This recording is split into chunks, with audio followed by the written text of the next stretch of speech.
નમસ્કાર વિદ્યાર્થી મિત્રો, મારી યુટ્યુબ ચેનલ સંજય પટેલમાં આપ સૌનું હાર્દિક સ્વાગત છે. મિત્રો, આજના વિડીયોની અંદર આપણે ધોરણ 8 વિષય છે વિજ્ઞાન, જેનો પાઠ 11મો, જેનું નામ છે વિદ્યુત પ્રવાહની રાસાયણિક અસરો. આ પાઠના સ્વ અધ્યયન પોથીના પ્રશ્નો અને તેના જવાબો વિશે શીખવાના છીએ. વિદ્યાર્થી મિત્રો, જો તમે મારી ચેનલમાં નવા હોય તો મારી ચેનલને જરૂરથી સબસ્ક્રાઇબ કરો. વિડીયો સારો લાગે તો લાઇક કરો, શેર કરો અને બેલ નોટિફિકેશન ઓન કરો, જેથી મારા આગળના નવા વિડીયો પણ આપને મળતા રહે. તેમજ વિદ્યાર્થી મિત્રો, આ પાઠની પીડીએફ જોવા માટે પ્લે સ્ટોરમાં જઈ અમારી એપ્લિકેશન વિશ્વગુરુ STD1 થી 12 ગુજરાતી ડાઉનલોડ કરી તમારા મોબાઈલમાં ઇન્સ્ટોલ કરો.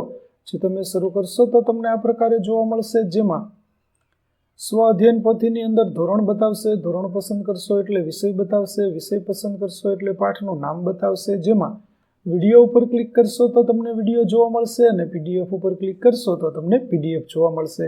તો આશા રાખું અમારી એપ્લિકેશન આપને ગમશે. જરૂર ડાઉનલોડ કરજો, જે એકદમ ફ્રી છે. કોઈ પણ પ્રકારના ચાર્જ વગર તમે વિડીયો અને પીડીએફ બંને જોઈ શકો છો.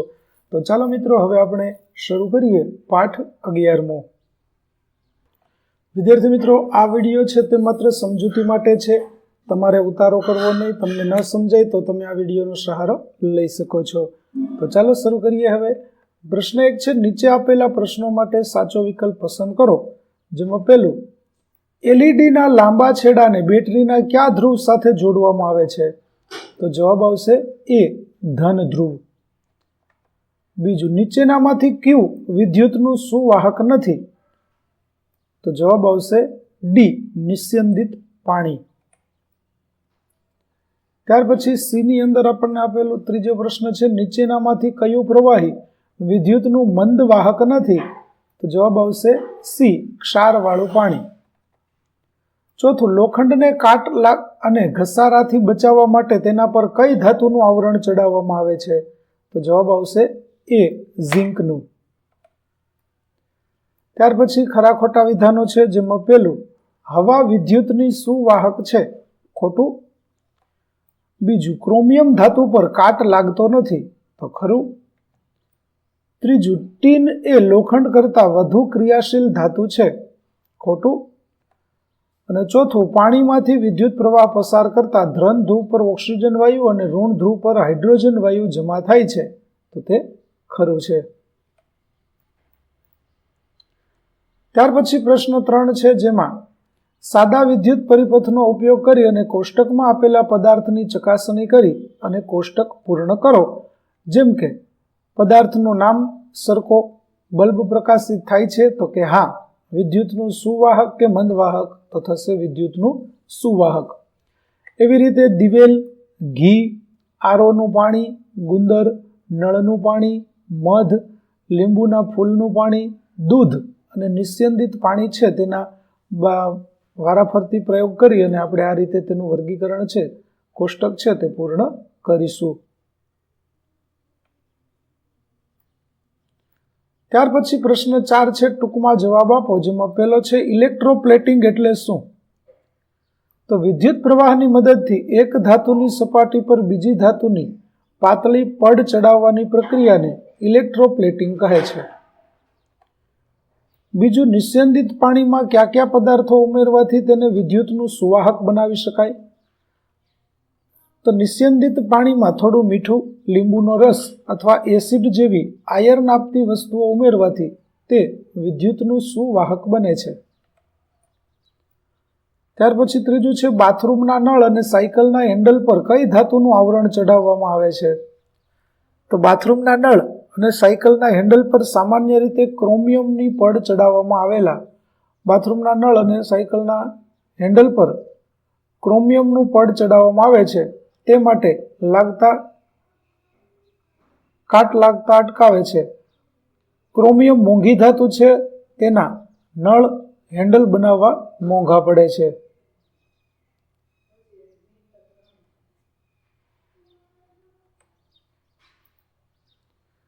ત્યાર પછી પ્રશ્ન 5 છે, વૈજ્ઞાનિક કારણ આપો. જેમાં પહેલું, પ્રવાહી પદાર્થોને વિદ્યુતના સુવાહક અને અવાહકમાં વર્ગીકૃત કરવાને બદલે વિદ્યુતના સુવાહક અને મંદવાહકમાં વર્ગીકૃત કરવા વધુ યોગ્ય છે. કારણ કે પ્રવાહી પદાર્થોમાં વિદ્યુત પસાર થાય છે કે નહીં તે જાણવા બલ્બનો પ્રકાશ હંમેશા સ્પષ્ટ દેખાતો નથી. ક્યારેક પ્રવાહ નાનો હોય તો બલ્બ પ્રગટતો નથી. તેથી વિદ્યુતના સુવાહક અને મંદવાહક તરીકે વર્ગીકરણ કરવું વધુ યોગ્ય છે. બીજો પ્રશ્ન છે, ખાદ્ય પદાર્થોના સંગ્રહ માટેના ડબ્બામાં અંદરના ભાગે ટીનનું આવરણ હોય છે. તો ખાદ્ય પદાર્થોના ડબ્બા લોખંડના બનેલા હોય છે. લોખંડ હવા અને ભેજથી જંગ પકડે છે. જંગ લાગવાથી ખોરાક બગડી શકે છે. આથી અંદરની બાજુ ટીનનું આવરણ ચડાવવામાં આવે છે. ત્યાર પછી ત્રીજું કારણ છે, ભીના હાથે વિદ્યુતના સાધનોને અડકવું હિતાવહ નથી. કારણ કે ભીના હાથમાં પાણી હોય છે અને તેમાં અશુદ્ધિઓ હોવાથી તે વિદ્યુતનો સારો સુવાહક બને છે. એવા સમયે શરીરમાંથી વિદ્યુત પ્રવાહ પસાર થઈ શકે છે અને તેના કારણે કરંટ લાગવાનો ગંભીર ખતરો રહે છે.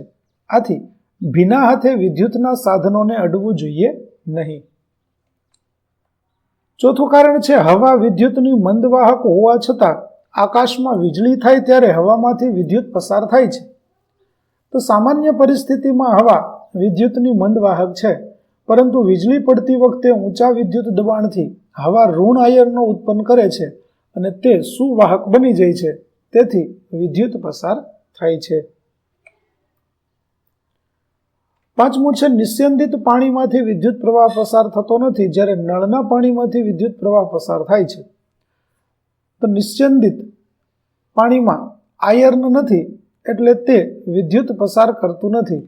નળના પાણીમાં ક્ષાર અને ખનિજ હોય છે જે આયર્ન આપે છે, તેથી તેમાં વિદ્યુત પસાર થાય છે. છઠ્ઠું, પાણીના વિદ્યુત વિભાજનની પ્રક્રિયાનો પ્રયોગ વર્ણવો. તો તેનો હેતુ થશે, વિદ્યુત પ્રવાહ પસાર કરીને પાણીનું વિદ્યુત વિઘટન થાય છે અને તેમાંથી હાઇડ્રોજન અને ઓક્સિજન વાયુ મળે છે તે દર્શાવવું. સાધનોની જરૂર પડશે, બેટરી, સ્વિચ, તાર, 2 કાર્બન અથવા તો ગ્રેફાઇટના ઇલેક્ટ્રોડ, પાણી ભરેલું વાસણ, થોડું એસિડ અથવા મીઠું અને 2 કાચની પરીક્ષણ નળીઓ. વિદ્યાર્થી મિત્રો, આકૃતિ છે તે કંઈક આપણી આ પ્રકારની થશે. તમે આ પ્રકારે આકૃતિ દોરી દેજો.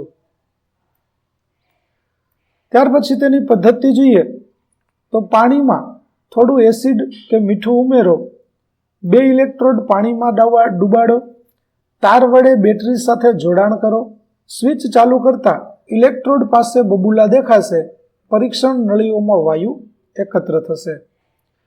અવલોકન કરતા એક ઇલેક્ટ્રોડ પાસે વધુ બબુલા થાય છે. 2 નળીઓમાં અલગ અલગ પ્રમાણમાં વાયુ મળે છે. એકમાં વધુ અને બીજામાં ઓછો વાયુ એકત્ર થાય છે. આ ઉપરથી આપણે નિર્ણય કરી શકીએ કે પાણીમાં વિદ્યુત પ્રવાહ પસાર કરતા તેનું વિઘટન થાય છે અને તેમાંથી હાઇડ્રોજન અને ઓક્સિજન વાયુ બને છે. હાઇડ્રોજનનું પ્રમાણ ઓક્સિજન કરતાં બમણું હોય છે. ત્યાર પછી પ્રશ્ન 7, શોર્ટ સર્કિટથી આગ લાગી છે તો તેને બુઝાવવા તમે શી કાળજી રાખશો? તમારા શિક્ષક પાસેથી માર્ગદર્શન મેળવીને નોંધ કરો. તો શોર્ટ સર્કિટ થાય ત્યારે તરત જ મુખ્ય સ્વિચ બંધ કરવી, ખુલ્લા તાર કે ખરાબ વાયરિંગને હાથ ન લગાવવો, ફ્યુઝ અથવા એમસીબી યોગ્ય ક્ષમતાનો લગાવવો, ભીના હાથથી વિદ્યુતના સાધનોને ન અડવા અને જરૂર પડે તો ઇલેક્ટ્રિશિયનની મદદ લેવી જોઈએ. ત્યાર પછી પ્રશ્ન 8, વિદ્યુત પ્રવાહની ચુંબકીય અસરોનો ઉપયોગ કરી ટેસ્ટર બનાવવાની રીત આકૃતિ સહિત વર્ણવો. તો આકૃતિ વિદ્યાર્થી મિત્રો તમે અહીં જોઈ શકો છો. કેવી રીતે બનાવશું?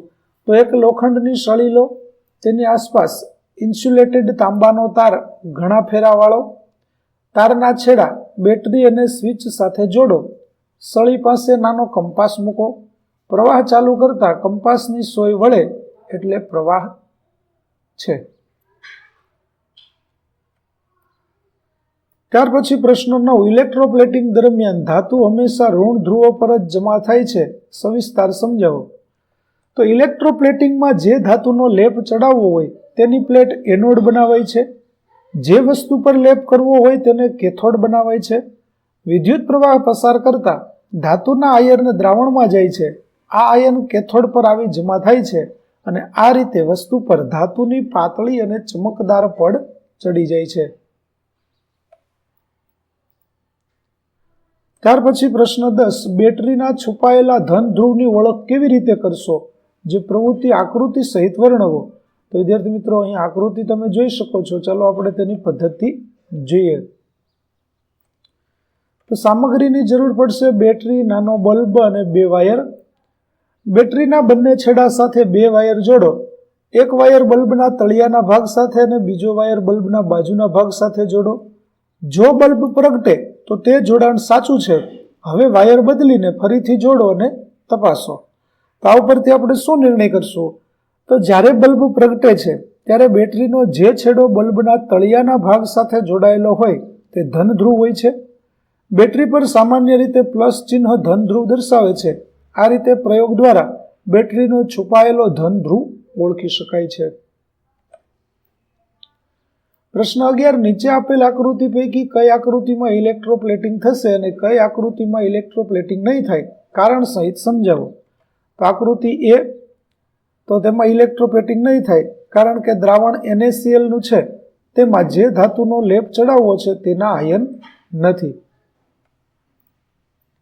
ત્યાર પછી બીજું છે, તેમાં ઇલેક્ટ્રોપ્લેટિંગ થશે કારણ કે દ્રાવણ કોપર સલ્ફેટનું છે અને તાંબાની પ્લેટ એનોડ છે, તેથી તાંબાના આયન બીજા પદાર્થ પર જમા થશે. ત્યાર પછી C ની અંદર જઈએ તો તેમાં પણ ઇલેક્ટ્રોપ્લેટિંગ નહીં થાય કારણ કે બંને ઇલેક્ટ્રોડ કાર્બનના છે, લેપ માટે જરૂરી ધાતુના આયન મળતા નથી. ત્યાર પછી ચોથી આકૃતિ છે, તેમાં ઇલેક્ટ્રોપ્લેટિંગ થશે કારણ કે કોપર સલ્ફેટના દ્રાવણમાં તાંબાની પ્લેટમાંથી આયન મળે છે અને તે બીજા ઇલેક્ટ્રોડ પર જમા થાય છે.